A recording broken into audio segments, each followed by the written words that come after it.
And I connected that with the fact that there's going to be an entire generation that's coming in society that's going to know no other world but a world with AI in it.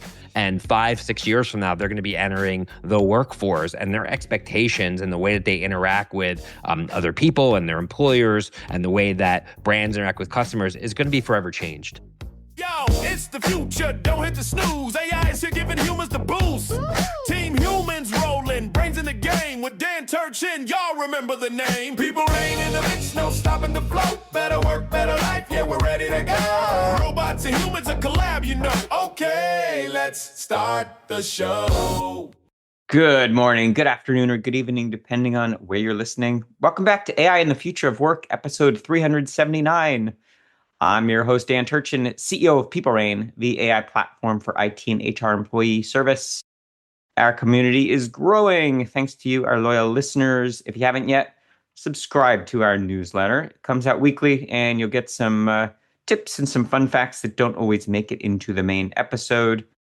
We get a lot of mail from you, our listeners. I try to always share one comment each week. Here's a bit of feedback from Tanya in Tampa, Florida, who's a psychologist. Hello, Tanya. Her favorite episode is number 147 with Kai Nunez. I love that one. Formerly Vice President of Research and Insights at Salesforce, who shared the secret to making tech teams own responsibility for AI ethics. Of course, we will share a link in the show notes. And as always, you get one AI fun fact just for tuning in. Here it is for today. Storyboard 18 summarized results from an IWG study that confirmed Gen Alpha expects AI-led offices, robot coworkers, and 30-minute commutes. Generation Alpha expects a radically different working life from their parents. According to a survey of 11 to 17-year-olds, 86% anticipate an unrecognizable office culture by 2040, characterized by the elimination of long commutes. 29% believe they will travel more than 30 minutes to work. 75% prioritize a reduced commute time. 88% anticipate regular use of robots in the office. 38% foresee VR-led virtual meetings. 31% expect sleeping pods. And 28% expect personalized climate control in the office. Lots more to unpack there. I will share a link in the show notes. My commentary on that one. What's clear is the days of command and control corporate culture are over. Dictating how and when employees work is an artifact of the past. Humanizing work is no longer a perk. It's an obligation every employer has to create safe places where employees actually want to be.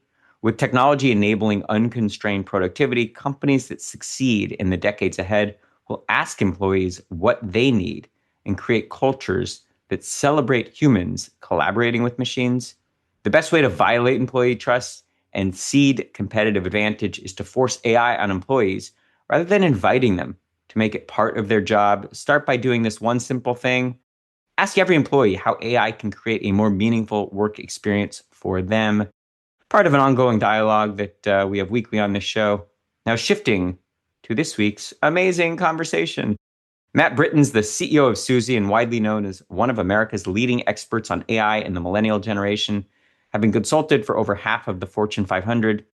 He's published 2 best-selling books, including his latest, Generation AI, Why Generation Alpha and the Age of AI Will Change Everything. In 2002, he founded MRY, which grew from 1 person to over 500 employees. In 2011, it was acquired by the Publicis Group. In 2016, he joined CrowdTap as CEO, which was renamed as Suzy. Suzy has raised over $100 million from an exceptional group of investors, including Foundry Group, HIG Capital, Rebecca Venture Partners, angel investors Kenneth Cole and Kevin Durant. That's also a great podcast. He hosts The Speed of Culture.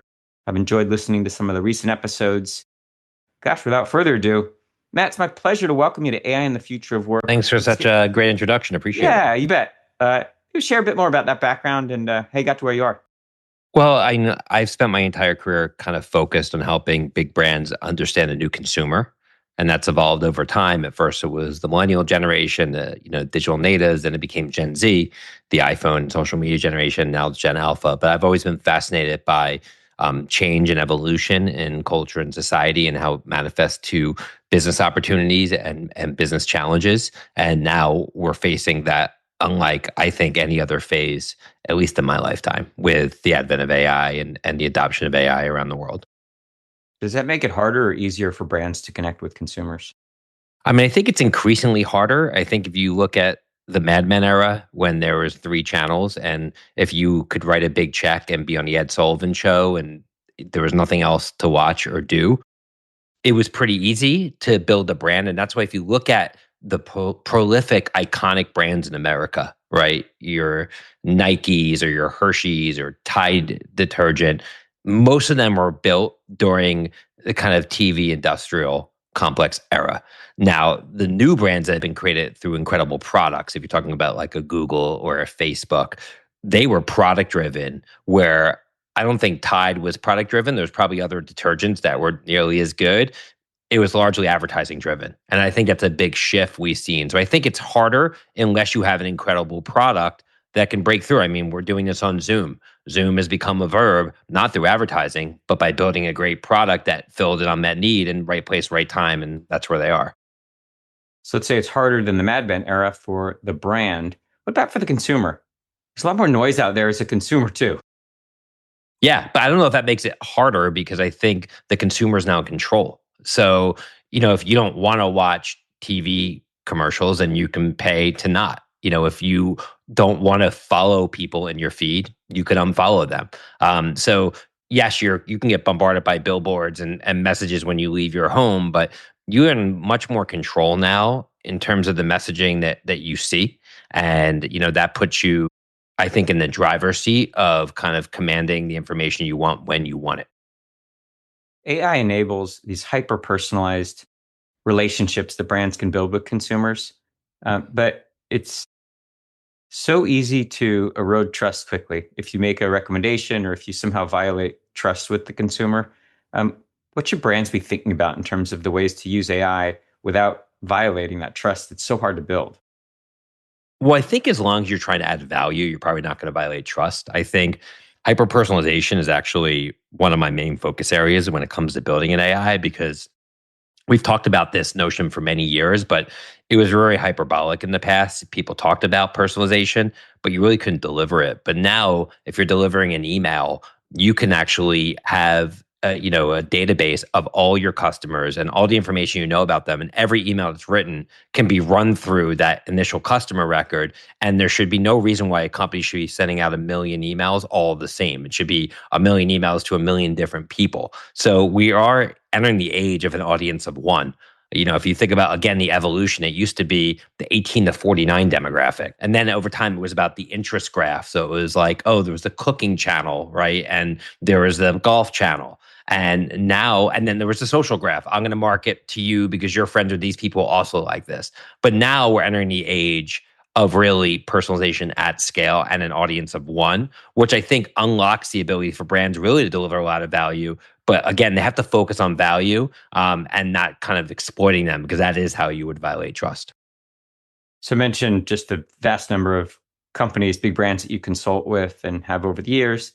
It feels like a couple of years ago, the narrative was it would give brands a competitive advantage to use, let's say, AI, hyper personalized versus mass marketing. But now, would you say like we flipped, where now you're at a disadvantage if you're not? Like as a consumer, if I'm the product of mass marketing, I turn off quickly because Yeah. I expect that level of personalization. Right. And it goes to what we were talking about a couple of minutes ago, which is brand alone is not going to build your business anymore, because we're in a world where production capacity is commoditized, right? Like anyone can now market a product in any category by going to China and getting a supplier, or now anyone can build a technology product with some of these vibe coding tools. So, just having a brand isn't enough anymore. You really have to figure out how you can break through with a unique, innovative spin on a product that delivers on that customer need. And that's really the only way to win in this day and age. There was a short period of time where you saw all these D2C brands popping up. like the Casper mattresses of the world. And, they did really well for a short period of time because there was this point where you could use some level of personalization in your ad targeting and they jumped on it. But even now that is gone and that's been largely commoditized. So product wins right now. The quality of your product. And the same goes with content. The quality of your content wins anymore. It's not just about amassing a big audience in terms of the amount of followers. So we really have entered a world of now meritocracy, which I think ultimately does benefit the consumer because the best stuff is going to stand out versus the stuff that has the biggest kind of wallet behind it. So we're taping this. I'm in Silicon Valley, as you know, and we're really good at navel gazing here. And so we see every shift, every problem as an opportunity for more technology. And as a marketer, I got to imagine. I mean, you're just inundated with literally 1,000 different kind of martech products. What are the kinds of questions that marketers who are all of a sudden expected to be like technologists and AI authorities, what kinds of questions are they asking about, like where to start? Well, I speak about AI on stages all around the world, and one of the most popular questions I get after I speak is, "What tool should I be using?" And I always push back with, "What is the most important problems that you need to solve?" Because a lot of the tools, there's tools out there to solve any individual task that you're looking to solve.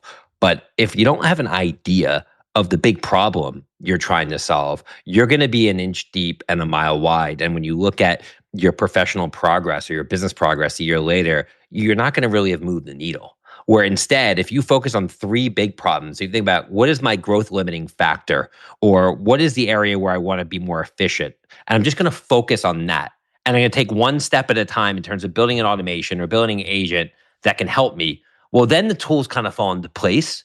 Or if you're just inundated with tools, you're just kind of playing with a lot of things. And again, you're not really accomplishing anything. So I think when companies talk about how AI isn't moving the needle, largely that's the case. I work with a big brand in the fashion and apparel space where I was at one of their vendor fairs and they had like 40 different AI vendors. And the CMO came up to me and she's like, "We're not really doing anything with AI." I'm like, "Well, what are all these people for?"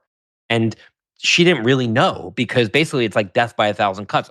Everyone in her organization is just licensing and working with all these little tools, but again, they're not really moving the needle on the business. It starts with it. That's why AI is not something that a leader can just sort of delegate, because AI is connected to problem solving, and the biggest problems need to be solved by the most senior leaders in the organization.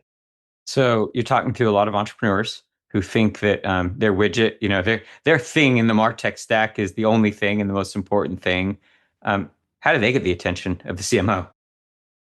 Adding value. Like and my podcast, Speed of Culture, speaks with CMOs, and I've spoken to hundreds of them. They don't really care about your tool. They are under pressure. They have their own goals. They have their own concerns. They're trying to stand out in a sea of sameness against other brands. And what they're looking for is a partner, whether you're making a widget or you're a Madison Avenue advertising agency, that can help solve problems for them and add value to their lives.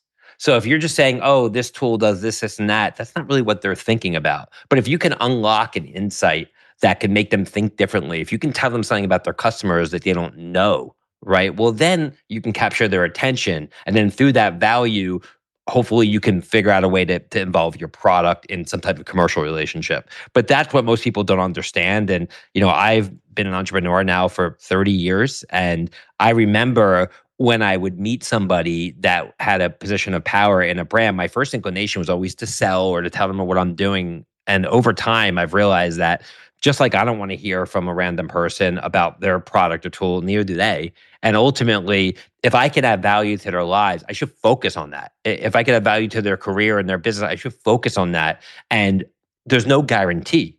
But over time, if you do that consistently, then you're going to be doing more business than not with the people that you want to do business with.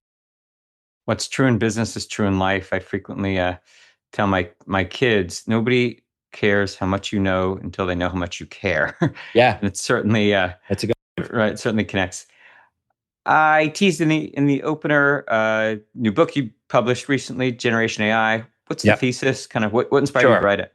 Yeah. So as I mentioned, at the onset, in terms of my career journey, I'm sort of fascinated by societal evolution, societal change, and that's often been brought on by new technologies, whether it was the Industrial Revolution, or the automobile or the internet itself. And often there's a new generation that kind of ushers in this technology. One of the biggest shifts we've seen, and this is something that was the thesis of my last book, Youth Nation, that I actually wrote about 10 years ago, was in the social media era. For the first time, youth culture was no longer counterculture. Meaning, before social media, in order for young people to have a voice, they would have to stand on a soapbox in the city square or have a revolution or organize Woodstock in order to have a voice, right? Because they didn't really have a megaphone. But with social media, all of a sudden they did. And we saw a big shift in culture as a result of that, and that young people became in the driver's seat of what the entire population did, the way they behave, how they spent their money. You look at Facebook, it started off with, college kids, then it went to high school kids, then it went to mom, then it went to everyone. And that is a major shift that should make people pay attention to new technologies and new consumers more than ever before. And 10 years later, in this AI evolution, I see it happening all over again, but in a much more seismic form with AI and with the new generation, Gen Alpha, who's currently age 0 to 15 years old. So I was spending so much time in AI and really realizing firsthand its power. And I connected that with the fact that there's going to be an entire generation that's coming in society that's going to know no other world but a world with AI in it. And 5, 6 years from now, they're going to be entering the workforce, and their expectations and the way that they interact with other people and their employers and the way that brands interact with customers is going to be forever changed. And because of that, I wanted to write a book that kind of painted out what this future looks like. But it's not just about business, it's about parenting, it's about education, it's about how Gen Alpha is really going to change the world with the tailwind of AI. Um, what's one non-obvious insight or interview or something that your research for the book revealed? I think my take on AI is it really is signaling the end of the knowledge economy. Meaning, for the last 2.5 decades, if you were able to, and if you think about the way that we are educated as young as kindergarten, we're taught to read books and listen in class, and then we get tested to prove that we've memorized those things, right? That we can regurgitate. So it's memorization and regurgitation over and over again. And if you're able to do that well, up until when you memorize and regurgitate, a standardized test, then you can get into a good college. And if you do that, all of a sudden you're looked at by society, especially here in America, as somebody that's exemplary or outstanding. But the reality is now your ability to memorize and regurgitate is now commoditized, right? Because you have this tool that has all the memory in human history and can regurgitate it into any context you want. So if you're an accountant and you have the memorization of how to do someone's taxes, or a lawyer and you have memorization of how to write someone's contract, or even a radiologist and how to read someone's x-ray, those are all areas where AI is going to be disintermediating you if they haven't already. So what's left? Well, it's about critical thinking. It's about creativity. It's about problem solving. And ultimately, the way I like to kind of bottle it up is the future is about those who are adept at identifying the problem that needs to be solved versus those that are experts in how to solve the problem. Because the specialized skill sets and knobs and dials, whether you're a graphic designer, a photographer, you can go on and on, a coder, right? Those people were rewarded so handsomely over the last 25 years. But now it's not necessarily about knowing how to code, it's about understanding what you should be coding and having that insight and the creativity. That is a massive shift. And it's a shift away from the knowledge economy to a whole nother realm of society, which is going to value a completely different set of skills and attributes for people to be successful. The world is obviously changing so fast. Captain Obvious speaking here, and Gen Alpha is growing up really quickly. I got to ask, like, if you were to add a new chapter to the book, starting, if you were to start writing it today, what's the chapter you'd add today? I don't think a lot has changed. I mean, I wrote the book about a year ago, and I don't think anything is really, I think everything I talked about in the book has happened. And it doesn't mean I was Nostradamus. I mean, I think a lot of it was just kind of obvious at that point. I think that everything I wrote about probably has even more urgency now than it has, because I think the evolution of the models have happened even faster. So, for example, I wrote in the book, and I wrote the book last say June to December, and then it came out this May in 2025. So it came out 5 months after I finished writing it, which was a problem in of itself given the evolution in AI. But when I wrote the book, I said, one day you're going to be able to dream of any concept and then you're going to see it appear in 4K video. And that day has already happened. And so who could have imagined that, when I wrote that, I was thinking maybe 3 to 5 years out, not 3 to 5 months out. So I think the acceleration is so much faster than I could have even imagined. Now it's going to take, the future's already here, it's just not evenly distributed. It's going to take time for companies to change, but those who can be on the forefront of this, those who can adopt the future disproportionately are going to be those who are going to be on the right side of this. I also think there's far more risk right now to the employment sector than I think a lot of people realize or are willing to admit. You see so many people that are saying, oh, AI isn't going to take your job and your job is fine. And yet every single day, first it was big tech, right? You saw the Amazons and Metas cutting people. And now just this week, one of the biggest advertising agency holding companies in New York cut 5,000 people. I mean, that's a lot of people, 5,000 people in one city that are knowledge economy workers that are suddenly out of work in a world where a lot of companies are looking to disintermediate those knowledge economy workers. So like, what do they do? I think that's only going to, in 2026, accelerate. And we're going to be hitting a tipping point over time. Obviously, it's going to birth a renaissance of new innovations and new skill sets and new jobs, and it should make our economy more efficient. But we're going to have to take one hard step back before we take a couple steps forward for sure. On a recent episode of Speed of Culture, your podcast, you had a great conversation with an exec from Amazon talking about their efforts to reskill and upskill. And gosh, you made a really good case for just an empathetic style that they have for kind of while they automate kind of maybe dangerous factory jobs, in warehouse and that sort of thing, they're introducing a lot of, skilled jobs that just didn't exist before. I realize that that's an executive from Amazon speaking, but do you believe that's a theme that we're going to hear more about? Kind of the upskilling. I think you're going to hear more about it. I just don't know if it's true because when you think about the framework of, and I'm not saying that the executive wasn't honest and authentic. I'm saying in terms of how it's going to play out, I'm not sure it's going to actually be the case because have you ever tried to teach somebody to be creative?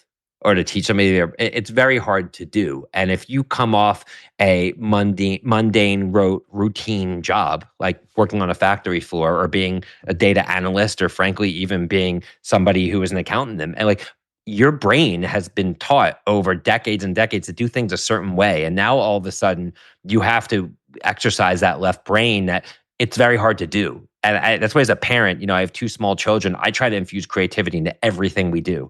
I try to, instead of having color inside the lines, I want them to color outside the lines because the machines are going to color inside the lines, right? And I think for a lot of people, it's going to be really hard for them to, because it's not upskilling, it's actually reskilling, right? And reskilling is not easy to do, especially the further along you are in your career journey. And I was at Amazon's one of their largest shipping and fulfillment facilities in the United States. And you can see the robots starting to take over, right? And why wouldn't they? I mean, Amazon's job as a company isn't to employ as many people as possible. It is to maximize shareholder return. And people who think that's a bad thing also don't realize that their mother's 401k is Amazon stock. And the second that they start hiring people just to hire people, their mom's 401k goes down. No one looks at it that way, right? So, but that's the reality is everything is connected and everything's sort of cyclical in our economy. They're going to be moving fast, and they already are, to implement robotics into everything. And they're going to be far more profitable, and it's going to drive up shareholder return, and it's going to cost tens and tens of thousands of jobs. And everyone's afraid to say that. But it's already happened and it will continue to happen. And obviously, it's not just Amazon. We're seeing it happen across the economy. Glad that that's the parenting advice that you give your little ones. Of course.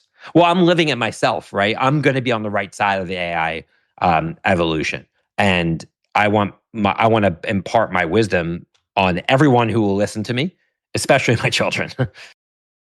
There's a reason why we have freeways with 8 lanes going through, metros like LA, because there's a time when we couldn't imagine how much demand for car travel there would be or how safe car travel would be. And somehow, demand expands to fulfill, capacity and innovation. So I think it's still okay to be on the side of what I call in this podcast, team human, and still be pro AI and pro technology. Yeah. And also be realistic about I think trials and tribulations we're going to have to go through as a society to get through to the other side. Speaking about automobiles, and I wrote about this in my book, when Henry Ford rolled out the Model T, there were 70,000 businesses, 70,000 that shut down that were in the horse and carriage business. But then in the next decade, nearly 50% of all new jobs that were created in America were from the automotive industry, right? So that's an example. Now that I think is much more of a correlation, although they probably didn't think about it at the time, in terms of just like in evolution, not a revolution. I think this type of technology with AI is different because the first time we were interacting with technology like we do a human. And I think that does change things. Like everything, the history repeats itself and is a good indicator of the future until it's not. There was no history for the atomic bomb, right? There are certain things that you look back and you're like, oh, it will always be an evolution of this until something completely different happens. And I think AI is that. I did a similar analysis just to test my own hypothesis about self-driving cars. Everyone hyperventilates about all the jobs that self-driving cars will eliminate for people who drive cars and vehicles for a living. And it turns out, when you factor in, new forms of urban planning and new laws that need to be created, new infrastructure. Right. It turns out there are many more jobs that the self-driving car 100%. industry will create than it replaces. That's a good example. So, Matt, I referenced in that opening article kind of that 11 to 17-year-old study and kind of the leading edge of Gen Alpha. You said kind of 0 to 15. A third of them expect napping pods in the office and co-working with robots. One thing that maybe this was a function of what they asked and how they asked, but that population didn't indicate a concern about how their data is used or any kind of concern about privacy. Privacy, yeah, all the related issues that come with kind of being hyper surveilled. Is that? Well, I mean, think about it. Look at social media. That is them actually going the opposite direction, saying, "I want to share everything about my life." So this is a generation that grew up with social media, grew up consuming it and building their own personal brands and establishing. I wrote my first book, Youth Nation, that the status update is a new status symbol, and it was people sharing their lives became the new Rolex watch or Mercedes, right? And that's how they built their brand. So of course they're trained in a way where they're not as privacy concerned, and I think ultimately that's a good thing. In the world of AI, I often get asked, because I talk on stage a lot about how I built my own personal health bot where I uploaded 25 years of personal health information. And it's helped me in so many different ways in my life. I just turned 50. I have young children. I want to stay alive. And, they're asked, aren't you worried? And I say, I'm much more worried about dropping dead of a heart attack on stage than I am about ChatGPT knowing my cholesterol score, right? Everything's a trade-off. When you post things on social media, you get benefit, but you're also parting ways of privacy. When you buy online, you give them your credit card number, there's some risk there. But when you cross the street, there's risk as well. So I think it's all about the trade-off and the benefit you get out of it. Like you, for parents of 0 to 15-year-olds, they're really making the decisions about how exposed their kids are to social media and how their data is used. What do you feel like is your obligation as a parent to let your kids know kind of where the guardrails should be? Well, I think social media is a tricky one because especially with young girls, I mean, we've seen so many mental health issues and depression as a result of social media. I mean, my advice to parents, for what it's worth, is keep your kids off social media as long as possible. But when it comes to AI, while I wouldn't give them access to ChatGPT at age 12, I would make sure that you're letting them know what AI is capable of. For example, with my 5-year-old daughter, she'll come up with an idea and then I'll bring that to life with AI because I want her to know that's possible. I want to know that her imaginations can become real and you can actually see, touch, and feel them. Because that's something that I think if you start wiring their brains that way, it's only going to help them as AI becomes more and more impactful in their lives. And it helps you build that bond with your kids. I think everyone would celebrate that there's a net positive for society if parents are more engaged. Absolutely. So Matt, I got to get you off the hot seat, but you're not going anywhere with answering one last very important question for me. Let's say Matt and Dan are back here having a version of this conversation, and it's 2035 instead of 2025. I know you haven't yet started writing that book, but you've been pretty good at predicting the future, including like the 4K videos kind of thing. even that was months out. That was months out. Tell me one thing that we're going to be talking about then that would just seem like science fiction today. Robotics. I think that what we haven't seen yet is the brain of AI put into physical structures and physical, devices that will do everything from clean your house for you to, you mentioned autonomous vehicles, drive you to school, to create buildings and do things that we never imagined possible. People working with their hands, and that is going to be going away so much sooner than we know it. And again, that there's a whole economy on the service economy of people that build things and fix things and clean things and cook and all those things. Robotics is going to be everywhere. People don't understand it because there is a development cycle lag between building software and building hardware. But certainly in the next 5 years, we're going to start to see it. And 10 years from now, it's going to be a core threat of our society. Well, now you're on the clock, Matt. So hopefully you'll come back and unpack that one for us. Absolutely. Matt, where can the audience learn more about you and the great work that you're doing? You can learn more about me at mattbritton.com, MattBritton, or you can check out my software company, Suzy, at suzy.com. Matt, thanks for hanging out. It's been an absolute pleasure. And gosh, that's all the time we have for this week on AI and the future of work. As always, I'm your host, Dan Turchin from People Reign. And of course, we're back next week with another fascinating guest. Yo, it's the end of the show. Time to power it down. AI's the sis, but humans wear the crown. Team Human in the house, got the vibe so clever. Dan Turchin from People Reign, making us better. We learned about AI for humans. We're ready to conquer the future. That's all for now. See you next time.